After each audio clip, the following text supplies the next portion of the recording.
achei que todos os casos que envolveram José Sócrates eram de tal maneira gritantes e de tal maneira evidentes que qualquer coisa teria que suceder, porque nós ainda estamos numa democracia. A primeira vez que Sócrates foi ouvido pela PJ foi nos anos 90. Em causa estava um empréstimo bancário para a compra de uma casa, ainda com Sofia Fava. O Montepio emprestou dinheiro a Sócrates, mas ao longo de 2 anos nunca cobrou qualquer prestação.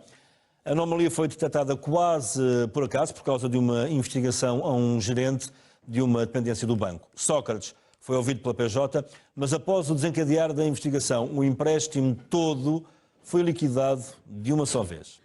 Os investigadores convocaram-no para prestar declarações e José Sócrates, que nessa altura exercia funções de secretário de Estado no primeiro governo de António Guterres, mostrou-se surpreendido. Remeteu a responsabilidade para o banco. Pediu uma semana para aclarar o assunto com o Montepio. E no fim desse tempo compareceu de novo perante os investigadores da Judiciária com provas de que tinha pago integralmente o referido prédio. O caso acabou arquivado. Os processos em causa já foram destruídos por terem passado mais de 15 anos desde a data em que foram abertos. Não é estranho uma pessoa ter um empréstimo numa instituição bancária e durante 2 anos não pagar esse empréstimo e aparentemente não dar por isso? Isto não é estranho? Bom, João, há aqui várias coisas estranhas neste empréstimo concedido a José Sócrates. A primeira dela é essa, é o excesso de generosidade bancária, não é? Um banco que faz um empréstimo e que durante 2 anos não exige a cobrança de uma prestação, de facto, não é um banco, é uma Santa Casa da Misericórdia, não é verdade? E a segunda coisa estranha que existe neste empréstimo e isso a peça não disse, este empréstimo no Montepio Geral é concedido por quem? Por um diretor que, ao tempo, é nada mais, nada menos do que irmão de José Luís Judas, o ex-presidente da Câmara de Cascais e deputado socialista também, colega de José Sócrates. É ele que dá luz verde para a concessão deste empréstimo e é ele que faz, ao fim e ao cabo, rolar todo o processo dentro do Montepio Geral. A última coisa que me parece também curiosa é... E aparentemente, José Sócrates, desculpa interromper o raciocínio, para além dos empréstimos e da conta que tinha na Caixa Geral de Depósitos, enfim, também teria pelo menos essa conta. Naturalmente teve que ter uma conta aberta no Montepio Geral, que foi para onde era supostamente creditadas estas prestações. Mas a última coisa que eu acho estranha é que, se efetivamente este empréstimo foi contraído para comprar a sua primeira casa, parece-me um bocadinho, digamos, curioso as afirmações que ele faz na entrevista ao Expresso, onde diz, a dado passo, em 1985, quando me casei, a minha mãe deu-me dinheiro para comprar a casa da Rua Miguel Paz. A mãe deu dinheiro para comprar a casa de morada com a Sofia Fava, mas houve simultaneamente, ou não, isso é uma coisa que nós ainda temos que apurar, um empréstimo contraído junto do Banco Montepio Geral uma luz verde dada por o irmão de José Luís Judas, que à época era deputado do Partido Socialista. A ter acontecido é algo inusitado. Um banco emprestar dinheiro para comprar uma casa e durante 2 anos não cobrar rendas da casa, quer dizer, eu nunca tinha ouvido falar, quer dizer, não conheço outro caso, a ser verdade, não conheço outro caso que se tenha passado, mas penso que isso causar-me a estupefação a mim, estupefação a todos, quer dizer. Depois de José Sócrates ter sido chamado à Polícia Judiciária no primeiro momento, este empréstimo é pago todo, por inteiro, e aparentemente em numerário, em dinheiro, não é? Isto também não é normal, exatamente, não é. Continua ali, não é nada normal para uma pessoa que, na altura, nós estamos aqui a falar dos anos 90, não é? É uma pessoa cuja carreira profissional, a carreira política estava a começar, estava a dar os seus primeiros passos, não é verdade? E não tinha fortuna aparente, tanto que a mãe concede o tal empréstimo e dias depois, ou meses depois, aparece uma quantia que nós não sabemos qual é, para liquidar de uma só vez todo este empréstimo. É mais uma coisa, como diz o Carlos Santos, inusitada. Do cidadão normal, que não posso deixar de ser, e portanto, eu se tivesse o dinheiro para pagar a casa toda, a última coisa que eu ia era pedir um empréstimo a um banco, porque em juros vamos pagar uma enormidade. Em 2004, os primeiros sinais. A revista Focus revelava a vida secreta de José Sócrates. A 15 de setembro de 2004, o trabalho jornalístico traçava um perfil de Sócrates pouco abonatório para quem desejava exercer o mais alto cargo político no poder executivo do sistema. Eu tinha funções de editor executivo na revista Focus e fiz parte, enfim, do grupo de editores que trabalhou e que editou um trabalho sobre o engenheiro José Sócrates. E já se falava na altura, enfim, da vida luxuosa do engenheiro Sócrates, nada compatível com o salário na altura, o salário de deputado, que, se não me falha a memória, rondaria, não chegaria aos 60 mil euros líquidos por ano. E era manifestamente um salário muito baixo para quem tinha uma vida, enfim, com algum fausto, ou algum glamour, até, não é? Restaurantes caros, vinhos caros e um apartamento num prédio de luxo no coração de Lisboa, um fraquinho também por carros de marca. E obviamente que havia um interesse em saber quem era este homem, quer dizer, o perfil deste homem que se candidata à liderança do PS e que quer ser primeiro-ministro. As interrogações em 2004, confrontado pela revista sobre o apartamento de luxo comprado na Rua Brancamp, Sócrates justifica: comprei-a com base no produto da venda da minha casa anterior, na calçada Engenheiro Miguel Paes, e com o recurso a um empréstimo bancário. Não tive nenhuma ajuda familiar. Na altura, José Sócrates conduzia um Mercedes C230. As questões que foram levantadas são exatamente, curiosamente, as questões que hoje são levantadas, que é como é que o engenheiro Sócrates, com o rendimento de um titular de um cargo político, não é, consegue ter aquele nível de vida. E essa era a interrogação em 2004 e continua a ser e continua atual. Voltamos a 2004. A Focus investiga e descobre que, em 1990, José Sócrates Carvalho Pinto de Sousa tinha entrado num projeto empresarial. O nome de Sócrates aparece como sócio da empresa Sovenco, Sociedade de Venda de Combustíveis Limitada.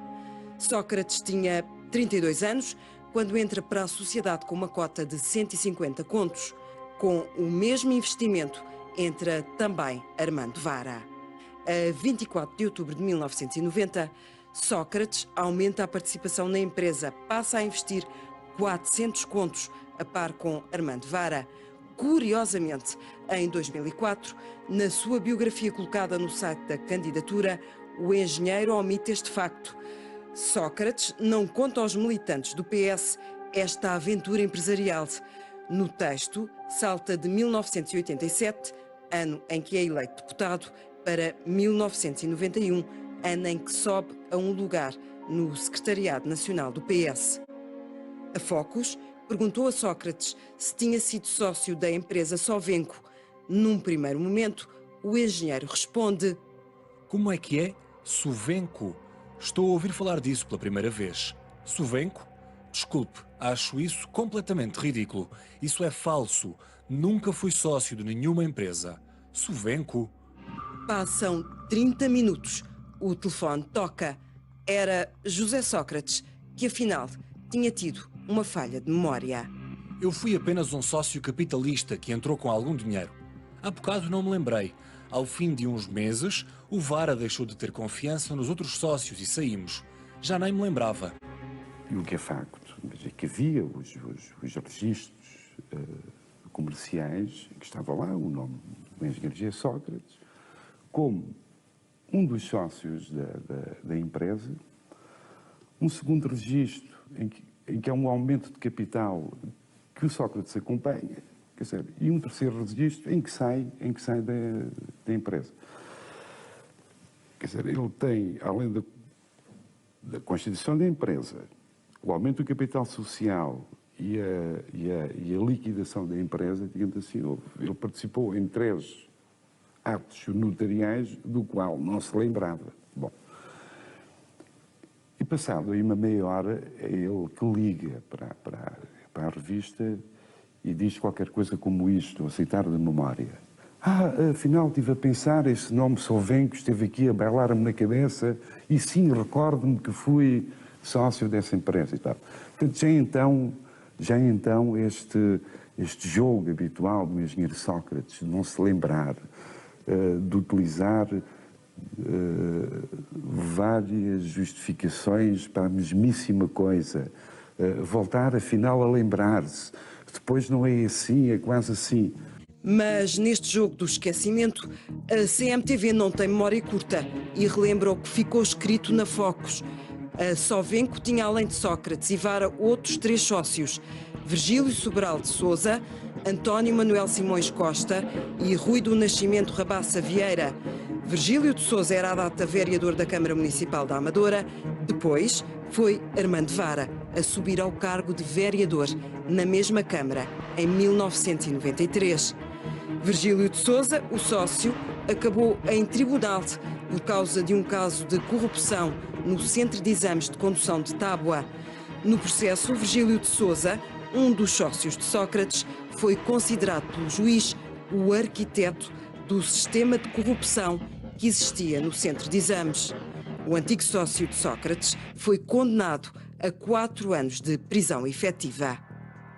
Ligações perigosas. Em 1995, Sócrates sobe ao poder como secretário de Estado adjunto do Ministro do Ambiente. E em 95, mais um sinal. A construção de uma biblioteca municipal na Covilhã dá que falar. Em jogo estava a suposta intervenção de Sócrates para levar a bom porto a atribuição da obra a uma das empresas que estava a concurso. Conversas de Sócrates são interceptadas pela PJ. De sinal em sinal, o nome de Sócrates fica também associado à teia de Felgueiras, na investigação nas áreas do tratamento de resíduos urbanos e a sua relação com o financiamento de atividades partidárias. Ao longo dos anos, são muitos os pontos de interrogação que ficaram sem o esclarecimento devido. Isto faz-me lembrar aquela marca conhecida do brandy, não é? Que tinha uma fama que já vinha de longe. Portanto, isto não é de agora, já vinha desde 2004, pelo menos. Ora, antes desta reportagem ser publicada, a revista Focus, na altura a revista Focus, confrontou José Sócrates com estes dados e o antigo primeiro-ministro teve 2 reações completamente diferentes. Num primeiro momento foi extremamente hostil, depois chegou a chorar, a pedir aos jornalistas para que o artigo não fosse publicado. Mas... Está lá? Está. Para já só se fala de novo. E chorou ao telefone. Chorou a pedir para que a revista não publicasse nada daquilo. Olá, como está, meu caro? Obrigado. Vamos andando. Deixou subentendido que se a revista calasse aquela verdade, que toda a gente que contribuísse para calar aquilo poderia vir a ter algum benefício. Sim, boa noite. É José Sócrates que fala, como está? Oi. Quando o telefone toca e José Sócrates chora, os factos remontam a 2004 e às reações de Sócrates quando é confrontado com a investigação jornalística da revista Focus. Manuel Catarino era à data editor executivo da publicação. Acompanhou e editou o trabalho da Focus. Ouviu as chamadas entre o jornalista que investigou e o antigo governante. É também testemunha dos diferentes registros utilizados ao telefone pelo, na altura, candidato à liderança do PS, com a ambição de chegar a primeiro-ministro. Face à matéria que ia ser publicada a 15 de setembro de 2004, num primeiro telefonema da iniciativa da revista, José Sócrates reagiu assim. Ele, na altura, com aquele ímpeto do animal feroz, perguntado sobre se era sócio da empresa ou se alguma vez teve alguma participação naquela empresa, ele gritava: isso é uma infâmia, é mentira, Isso é uma humilhação, estão-me a humilhar com esse tipo de perguntas e tal. Ao telefone com José Sócrates. Este é um dos tons do engenheiro quando confrontado com investigações jornalísticas. Recuperamos conversas do antigo governante nas escutas do processo independente. O diálogo é mantido com o então reitor da Universidade Luís Aroca. Quer dizer, eu acho que tenho que me defender eu próprio. Já percebi que isto...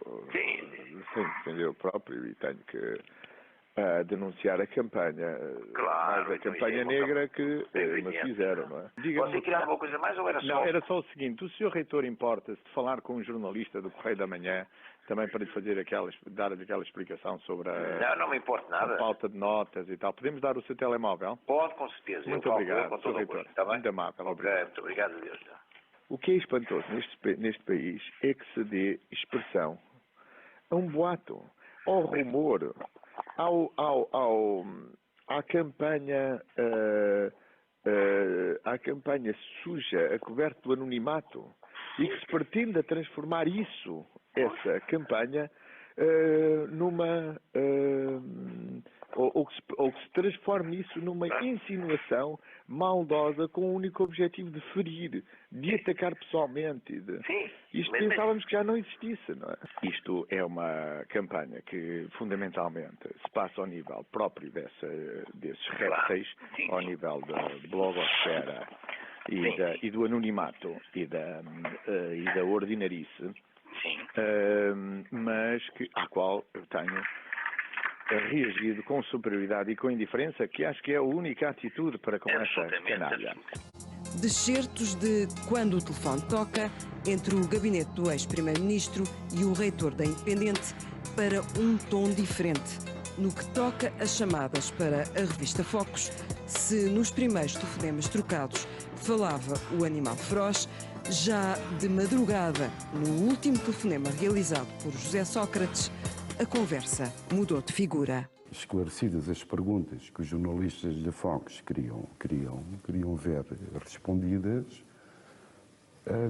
já de madrugada, portanto já a revista já a edição da revista estava fechada. O engenheiro Sócrates volta a ligar e diz, continuo a citar de memória, e diz: por favor, não publiquem isso, porque isso vai destruir a minha carreira política. Eu sou candidato à liderança do Partido Socialista, isto não é brincadeira nenhuma, tenho a ambição de ser Primeiro-Ministro e a publicação, digamos, desse trabalho, dessa investigação, vai ter um resultado trágico para a minha carreira política, dizia ele. E chorou ao telefone. Chorou a pedir para que a revista não publicasse nada daquilo. Não assisti, não fui testemunha do choro, não é? Fui testemunha indireta, portanto, ao telefone. Ele, enfim, pelo menos parecia que chorava ao telefone, portanto, não sei se estava a ser sincero, se estava a fazer de conta que estava a chorar, mas o que ele pretendia era, digamos, uma forma de pressão, digamos, emocional, pelo menos para evitar a publicação daquilo. E acabou o telefonema dizendo qualquer coisa do género: vejam lá bem, porque, ainda com voz embargada,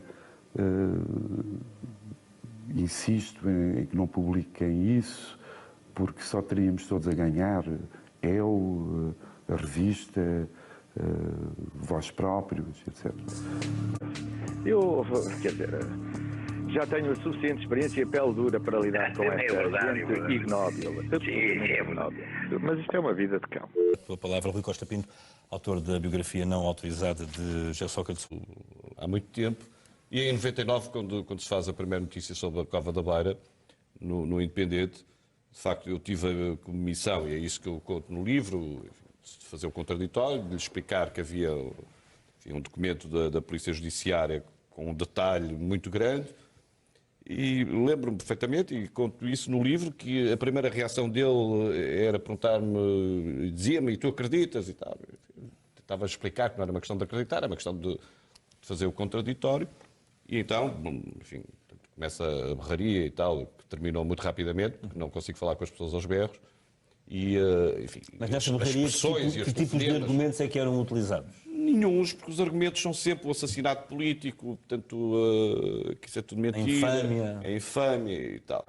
O Sócrates tinha uma característica que era uma pessoa sedutora, muito amável, muito atenciosa em privado e destemperada completamente quando alguém o contrariava ou quando alguém o confrontava. Que é o Sócrates megalómano, com as grandes obras, com o grande capital, enfim, com ligações depois, tanto que lhe trouxeram alguns problemas, mesmo políticos. E envereda por uma estratégia e por uma atividade política em que as únicas duas palavras que me surgem para as caracterizar é o autêntico abuso de poder. E isso é uma coisa que me interessa muito mais em relação à política e à governação em Portugal do que propriamente ao Sr. Sócrates, enfim, que está nas condições em que está. Portanto, para si, José Sócrates teve um poder quase absoluto em Portugal. Não só o poder absoluto, como teve também tendências e tiques autoritários que demonstravam de facto que ele não estava preparado para a maioria absoluta. O Ministério Público quer José Sócrates na cadeia. Já tem mais provas dos crimes de fraude fiscal e branqueamento de capitais. E na resposta ao recurso, o Procurador pede a prisão preventiva do ex-governante. A defesa tem uma opinião contrária. O Ministério Público quer José Sócrates na cadeia. Na resposta ao recurso interposto pelos advogados João Araújo e Pedro de Lille, o Procurador Rosário Teixeira é perentório. Não só se agravaram os pressupostos da prisão preventiva, também foi recolhida mais prova dos crimes imputados ao ex-primeiro-ministro. O recurso ainda não deu entrada no Tribunal da Relação de Lisboa. Carlos Alexandre ainda está a fundamentar o processo. O objetivo é garantir que as medidas de coação não sejam alteradas, que o ex-primeiro-ministro se mantenha em prisão preventiva. As escutas telefónicas são uma das provas rainhas desta investigação. José Sócrates foi alvo de escutas durante ano e meio. As conversas com Santos Silva eram frequentes. O tema, na maioria das vezes, era dinheiro. Sócrates precisava de elevadas quantias para viver. Bastava pedi-lo ao amigo, que o fazia chegar através do motorista João Perna. As buscas no Barclays e no Deutsche Bank foram determinantes. Os investigadores encontraram provas de que Sócrates tentou criar um fundo de investimento para esconder os imóveis.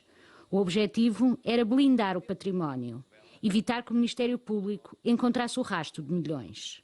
Informação vinda da Suíça, onde estavam os 25 milhões que seriam de José Sócrates, também já foi junto ao processo e seguirá para a relação.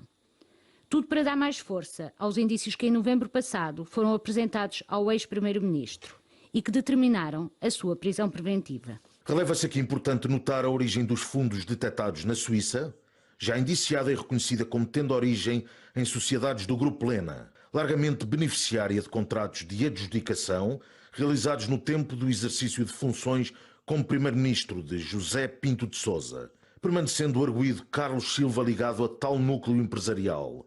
No mesmo despacho, é ainda revelada uma escuta fundamental, uma conversa entre Sócrates e o vice-presidente de Angola, uma cunha para beneficiar o Grupo Lena. O arguido José Sócrates pediu a Manuel Domingos Vicente, que exerce as funções de vice-presidente da República de Angola, que, se possível, o recebesse, a fim de lhe evidenciar pretensões do Grupo Lena, referindo-se a tal grupo nos seguintes termos: pessoas a quem devo atenções. A explicação a quem devo atenções não pode, face às regras da experiência e da normalidade do acontecer, obter a quiescência acéfala de quem é chamado a pronunciar-se nesta sede.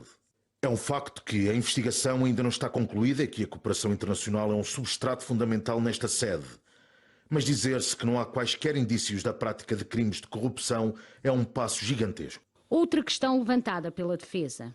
Carlos Alexandre chamou Sócrates pelo primeiro e último nome, José Pinto de Sousa.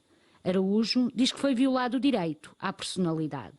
A extravagante e uníssona opção onomástica dos senhores Procurador da República e Juiz de Instrução corresponde a uma violação de direito de personalidade, ao nome e à integridade moral. As 75 páginas atacam diretamente os dois magistrados que trabalharam este processo, mas esquecem a questão de fundo que determinou a prisão. José Sócrates nunca fala da casa em Paris, da vida de luxo, do dinheiro que o amigo lhe fazia chegar através do motorista. Ignora a acusação que a fortuna lhe pertence e o advogado chega mesmo a dizer que são nulas as provas obtidas através do sistema bancário suíço. O dinheiro veio para Portugal com recurso a um programa de amnistia fiscal, assinado por José Sócrates.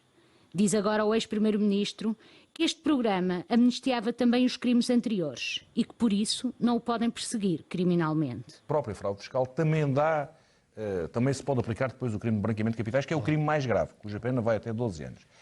A questão que está aqui em cima da mesa é assim: se o dinheiro foi para o estrangeiro, os tais 20 ou 23 milhões, e regressaram a Portugal, o dinheiro está em nome de Carlos Santos Silva.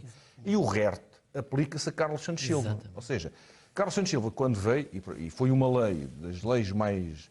permitiu ao Estado, Manuel Ferreira Leite também aprovou, óbvio. Permitiu ao Estado recuperar algum dinheiro, mas era uma lei profundamente imoral. Porque quem tem o dinheiro em Portugal paga 40% de impostos, e quem o levou a fugir à justiça e depois trouxe-o, pagou 5%. Foi perdoado em 35%. Mas feita a lei, e não deixa de ser curioso, que esta foi aprovada pelo governo de José Sócrates, e esta transferência do dinheiro a regressar a Portugal é pouco tempo depois da aprovação dessa lei. Mas se o titular do dinheiro fosse Carlos Santos Silva, o problema está resolvido, ou seja, Carlos Santos Silva não podia ser responsabilizado criminalmente. O problema põe-se se a acusação provar que aquele dinheiro não é de Carlos Santos Silva, mas era de José Sócrates. E aí José Sócrates pode ser responsabilizado. E aí José Sócrates, porque José Sócrates, aí eu até me atrevo, terá que haver uma alteração substancial de factos, porque eu acrescentar-lhe ao crime de burla.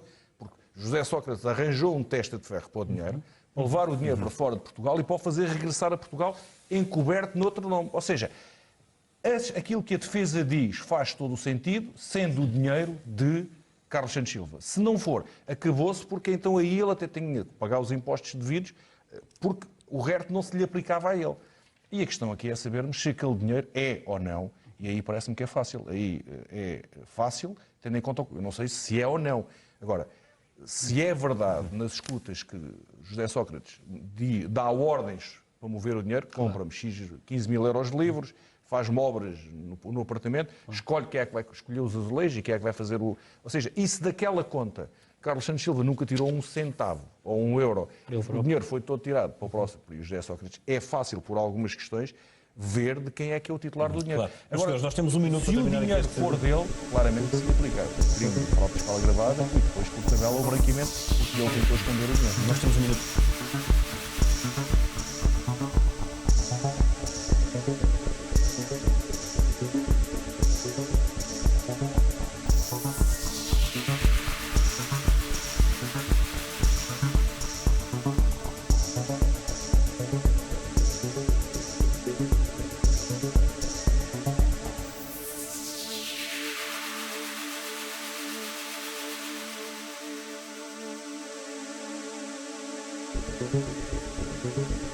Thank you.